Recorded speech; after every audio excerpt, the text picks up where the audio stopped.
నాకు పంచిపెట్టు అని చెప్పి తన ఆస్తి తన వాటంతా తీసుకొని దూర ప్రాంతాలకు వెళ్ళి ఇష్టానుసారంగా తినుకుంటూ త్రాగుకుంటూ పాపం చేసుకుంటూ ఇష్టానుసారంగా జీవించాడు. స్నేహితులతో ఇష్టానుసారంగా లోక సంబంధంగా తను ఎలా జీవించాలనుకున్నాడో ఎంజాయ్గా చేశాడండి. ఒకరోజు తన దగ్గర డబ్బంతా అయిపోయి తినడానికి ఆహారం కూడా లేదు, కట్టుకోవడానికి మంచి వస్త్రాలు లేవు, త్రాగడానికి నీరు లేదు, ఉండటానికి చక్కటి నివాసము లేదు. బాధ చెప్పుకుందామంటే పక్కన ఒక స్నేహితుడు లేడు, ఒక బంధువు లేడు, ఒక ఆత్మీయుడు లేడు.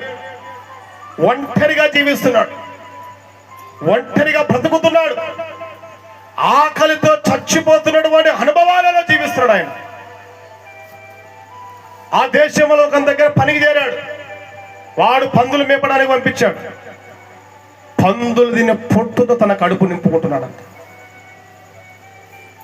పందులు తినే పొట్టు, ఆ పొట్టు తినేటప్పుడు బుద్ధి వచ్చింది. ఆయన ఎప్పుడు బుద్ధి వచ్చిందమ్మా? పొట్టు తినేటప్పుడు బుద్ధి వచ్చింది. అయ్యో అయ్యో అయ్యో, నా పరలోకపు తండ్రికి నేను వ్యతిరేకంగా పాపం చేశాను, ఆయన నుంచి నేను దూరంగా వచ్చాను.